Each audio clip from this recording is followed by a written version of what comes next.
નામ ડૉક્ટર પી.કે. સિંહ, ઇન્ચાર્જ મુખ્ય જિલ્લા આરોગ્ય અધિકારી, જિલ્લા પંચાયત રાજકોટ. સાહેબ, રાજકોટની હોસ્પિટલને ડમ્પ કરવામાં આવ્યો છે, કઈ હોસ્પિટલ અને શું કાર્યવાહી? એ આપ જાણે છો કે લગભગ 1.5 મહિનાથી ઉપર થઈ ગયા. એ આપનું જ્યારે પણ ધ્યાન ઉપર આવી હતી ત્યારે હું મારા કંપનીના માણસો, મારા લોકલ જે પણ સ્ટાફ છે, જઈને ત્યાં તપાસ કરવામાં આવેલ હતા. વચ્ચે સ્ટેટમાંથી પણ અધિકારીઓ અહીં આવ્યા હતા અને બધે સંયુક્ત રૂપે જે તપાસ કરવામાં આવી તો લેબોરેટરીના જે રિપોર્ટ છે અને એક્સરેના જે રિપોર્ટ છે દર્દીઓની આ હોસ્પિટલમાં બેબી જે મેર ક્લિનિક છે એ 116 દાખલ દર્દીઓમાં રિપોર્ટમાં આગળ પાછળ કરીને જે વધારેના ચાર્જ સરકાર પાસેથી લીધેલ છે એના ભાગરૂપે મારા રાજ્ય સરકારના જે કમિટી છે નિર્ણય કરેલ છે કે આથી 10 ગુણા જે પણ આર્થિક ગડબડી કરેલી છે 10 ગુના ફાઇન કરી 6.5 કરોડથી ઉપર રૂપિયાના દંડ ફટકારેલ છે.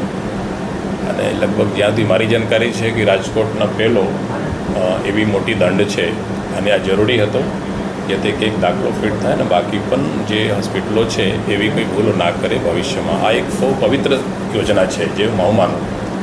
આ ફક્ત યોજના નથી, આ એક ગરીબ માણસની ગરીબીમાંથી બહાર લાવવા માટે એક સારું તક છે.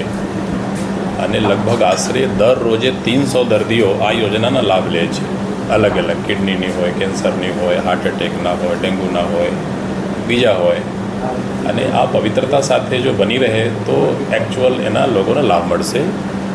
તો આ ગડબડી ધ્યાન ઉપર આવ્યા તો હું અને મારી ટીમ બધું તપાસ કરી અને આજે આપનું પરિણામ સામને છે કે સરકાર બહુ મોટી વસ્તુ હોય, વ્યક્તિ કોઈ પણ વ્યક્તિ કેટલા પણ મોટા હોય પણ સરકાર જ્યારે ધારે ત્યારે એને ગુનાઓ તો બહાર લાવે.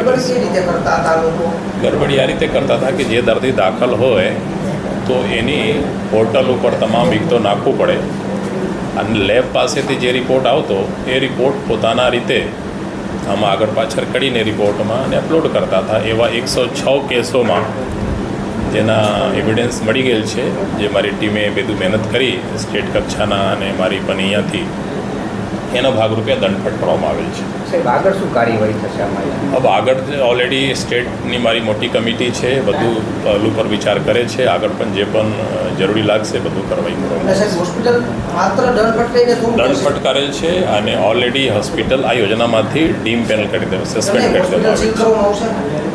નહીં, આમાં શું છે કે એ વ્યક્તિ કોઈ વ્યક્તિ વિશેષની પ્રોપર્ટી છે, એ કોઈ વ્યક્તિ વિશેષની વ્યક્તિગત માલિકીની પ્રોપર્ટી છે. પણ આપણા સાથે એક યોજના અંતર્ગત કરાર કરેલ હતા કે તમે આ યોજનાના લાભ મારા દર્દીઓ જેના પાસે કાર્ડ છે આવે તો એના તે મફત મેં સારવાર કરો અને પૈસા સરકાર તમારો ભરી દેશે.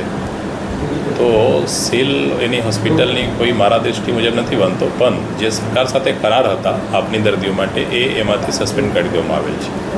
આવડી વસ્તુ સરકાર સાથે વસ્તુ કરે તો સીલ શા માટે ન કરી શકાય? કારણ કે ભલે એમની ખુદની માલિકી નહીં, હોસ્પિટલ તો ચલાવતા.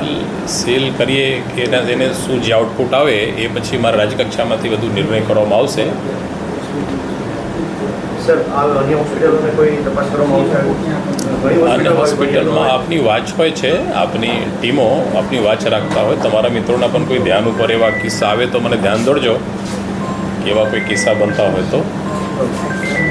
યોજનામાં તમે લોકો પણ તમારા ટીમમાં જેની આવક 4 લાખ રૂપિયાથી ઓછા હોય તો એ કુટુંબોમાં તમામ મેમ્બર્સના કાર્ડ મળવાપાત્ર છે. તો તમારી સાથે કામ કરતા લોકો અથવા તમારી ધ્યાન ઉપર કોઈ વ્યક્તિ હોય તેના સામનેથી પૂછી લેવાની કે એની આયુષ્યમાન કાર્ડ છે કે નહીં. અભી પણ કોઈ રહી ગયા હોય તો લોકલ આવકના દાખલો કઢાવી લે અને એના ઉપર એ કાર્ડ કઢાવી લે. સૌથી મહત્વની વાત, આ અન્ય હોસ્પિટલમાં કોઈ તપાસ હાથ ધરવામાં આવી છે? કારણ કે અન્ય હોસ્પિટલના પહેલાં નામ આવ્યા હતા થોડા દિવસ પહેલાં, રોડ પર આવેલી. એમાં ઓર બી મારી ઇન્ક્વાયરી ચાલતા હોય છે, પણ અભી એવા કોઈ નથી વિશેષ મોટી. નાની મોટી કે ભૂલો કરતા હોય કે કોઈ સાઇન ના કર્યા હોય કે કોઈ બીજા રિપોર્ટ અપલોડ ના કર્યા હોય એના માટે લોકોને ક્વેરી કે નોટિસ આપને આપતા હોઈએ. એક રૂટીન પ્રક્રિયાનો ભાગ છે.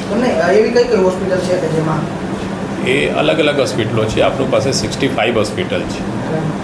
આ એક રૂટીન પ્રક્રિયા છે જેના તપાસ મતલબ જેના ઇન્ક્વાયરી આવતા હોય કે મારી ટીમ સ્ટેટમાંથી કે મારી ડિસ્ટ્રિક્ટમાંથી જે જોતા હોય અને એમાં જે ભૂલો કરતા હોય જાનીમાં અથવા અંજાનેમાં તેના નોટિસ ફટકારીને અને ખુલાસા પૂછતા હોય. ઓકે.